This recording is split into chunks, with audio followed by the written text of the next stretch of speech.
Selamat siang, nama saya Angel Heralia Danci dengan NIM 21106113112.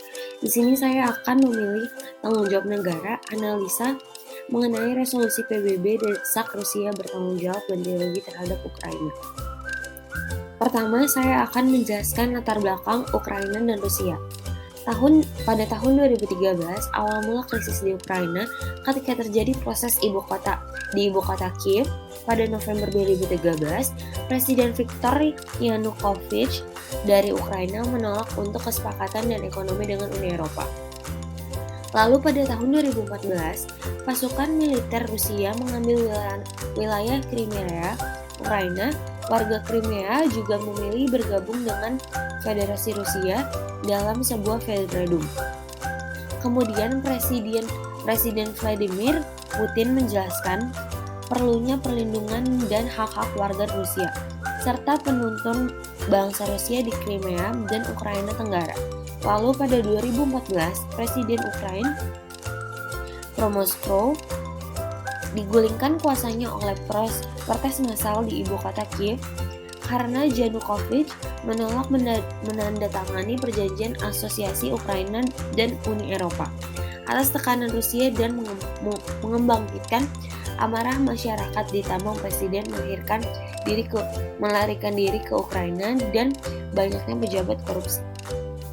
Lalu selanjutnya terdapat perjanjian gencatan senjata untuk Donbas yang gagal.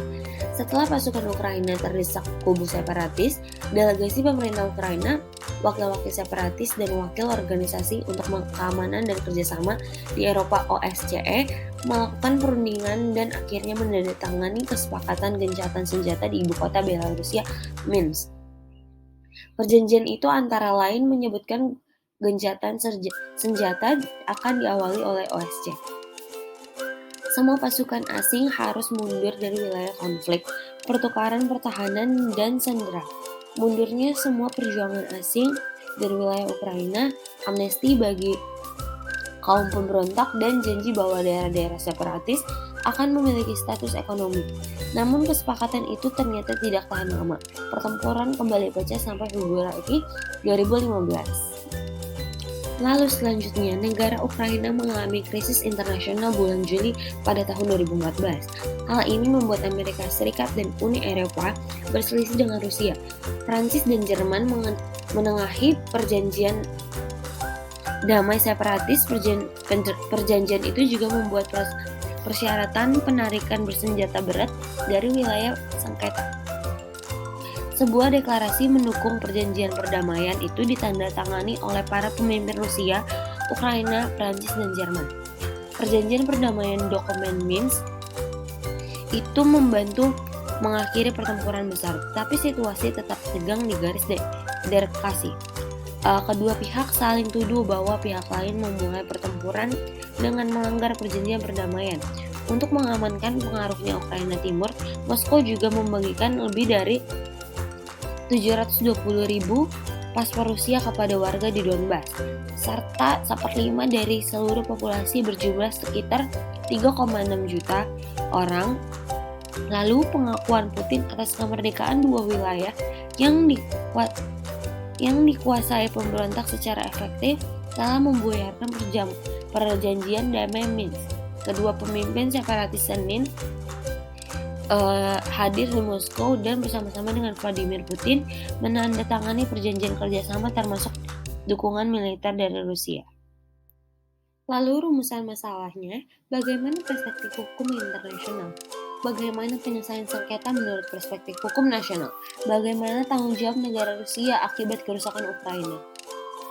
Kebijakan politik Rusia untuk mengambil tindakan militer ke wilayah Ukraina dengan menggunakan pasal 51 Piagam PBB tentang hak pembelaan diri, right to self-defense, sama sekali tidak didukung fakta, argumentasi, atau dasar hukum yang sah dan jelas. Serangan tersebut adalah pelanggaran terang-terangan terhadap kedaulatan negara dan integritas teritorial Ukraina.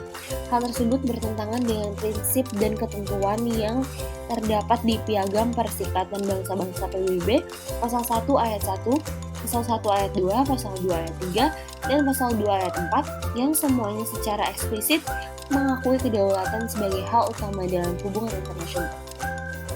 Selain itu juga menyerukan pemeliharaan perdamaian dan keamanan internasional melalui pembatasan penggunaan kekerasan bersenjata terhadap integritas teritorial atau kemerdekaan politik negara manapun. Selanjutnya, secara objektif juga dapat dikatakan bahwa serangan militer tersebut juga terindikasi sebagai bentuk pelanggaran berat terhadap standar hukum humanitar nasional. Analisa kasus kepentingan Ukraina. Selain kepentingan nasional, kepentingan Ukraina dalam peperangan ini ialah pada sektor ekonomi. Pada pemerintahan Ukraina sebelumnya terdapat kompleksitas politik internal Ukraina yang meliputi kedua kandidat presiden, yaitu Yanukovych dan Yushchenko, yang bersaing untuk mendapatkan kursi presiden. Kepentingan Rusia pada segi ekonomi dan militer ini pada akhirnya menjadi alasan Rusia untuk mengintervensi konflik Ukraina dan menganeksasi Crimea, di mana fokus Rusia yaitu pada pembahasan sebelumnya mengenai pelabuhan Sevastopol, mengingat kembali sebagai besar wilayah timur dan selatan Ukraina termasuk dengan Crimea merupakan orang-orang keturunan etnis Rusia, menjadi alasan lain bagi Rusia untuk dengan mudah menggenggam pelabuhan tersebut tanpa membayar atau membuat kontrak dengan Ukraina. Jadi kesimpulannya adalah tanggung jawab negara timbul akibat dari perbuatan yang merugikan karena melakukan pelanggaran terhadap kewajiban internasional yang lahir dari hukum kebiasaan internasional maupun perjanjian internasional, sehingga menimbulkan pertanggungjawaban bagi negara yang menganggap.